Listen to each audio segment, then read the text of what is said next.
Toastmasters. On previous occasions, we've had a fire alarm go off. Some of you will remember this. First of all, we ran out there.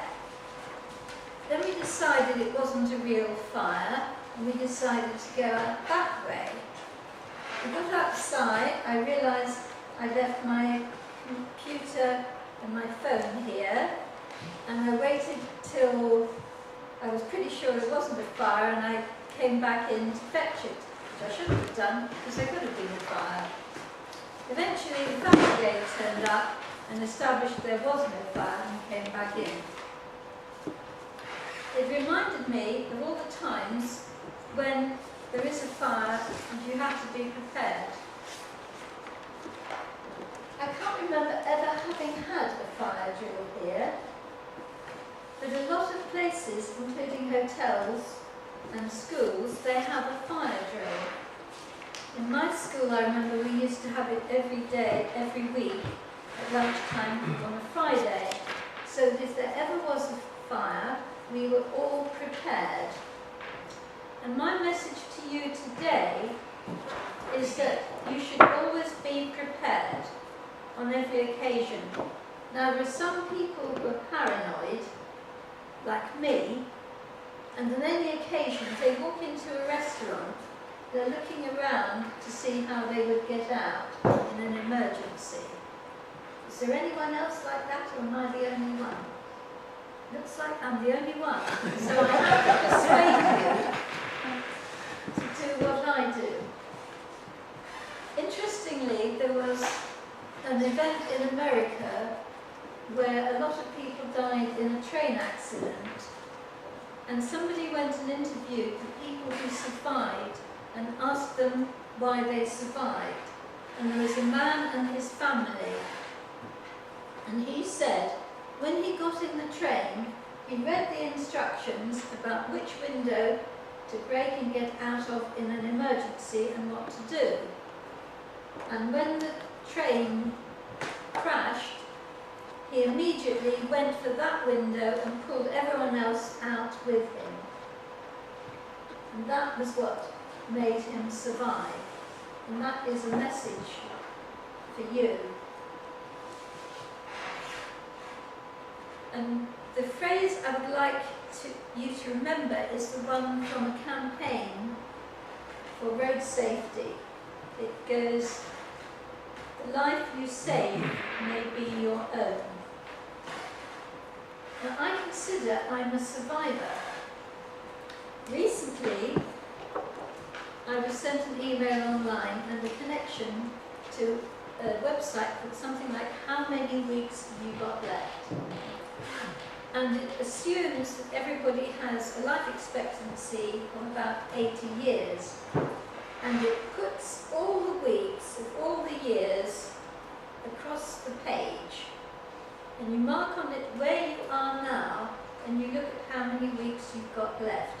And they mark on it certain people like Amy Winehouse and Elvis Presley, and a few famous people who died early, and it says, look what they achieved, but they died early. What have you achieved so far, and what do you still want to achieve in the number of weeks you've got left?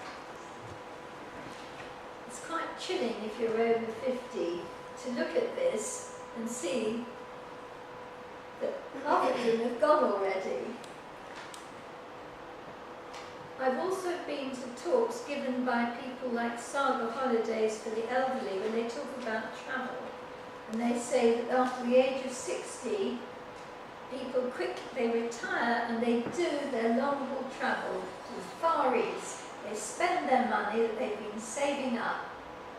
And then from the age of 70, they start taking holidays in Europe. This is for the UK. They don't go quite so far. And then from the age of 80, they start taking holidays in the UK. So somebody outside, like a travel agent, or you yourself, can look and plan, am I going to take these long-term holidays in that band of 10 years? Am I going to take these holidays in that band of 10 years? And so on. So you've got three things to consider. But I think the most important thing is, are you actually going to survive your allotted lifespan? Now the fact, looking round, and I can see you've all survived the first 5 years, which is one of the most dangerous times. In fact, the first week is one of the most dangerous times. In fact, the moment you're born is one of the very dangerous times. And oddly enough, the longer you live, the longer you are going to live, because you've outlived all those people who bring the average down by dying earlier on. So, although your life expectancy at birth is actually going up with each year because of medical advances, your life expectancy is going up, and you've got more years to fulfill if you reach the 80 or the 90, which you think is your life expectancy. Now, I've been in some very serious situations. On one occasion I was on the M4, my car was hit in the rear, it spun around and ended up in the fast lane. And my first thought was, this is the most dangerous place to be, because a very fast car would come up and hit me. So my first thought was, I have to get out of this car. Unfortunately, the doors were jammed on the driver's side. Somebody came up and I said, I've got to get out, I've got to get out. How do I get out? He went round and he opened the passenger door and said, climb over and get out this way. So I got out. Then I said, what are you in? And he said, that lorry there. I said, can you park across this lane? Because otherwise somebody is going to go into us. He ran back. He had a huge Pantechnion and he turned it diagonally across all three lanes. That did two things. A, it blocked the fast lane, and B, anyone from miles away could see something blocking all three lanes and not facing forward. Because a lot of cars go into the back of something ahead, they go into the back of a parked car on the slow lane. They think it's moving and it's not. So that would alert everyone. So I was thinking all the time, how am I going to survive?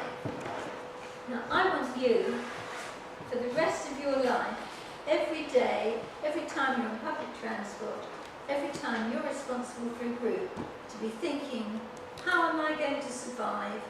How is my group going to survive? Please God, you won't ever need it, but if it ever happens, I want you to be the one who is responsible and saves all the others. Wish you luck and good life.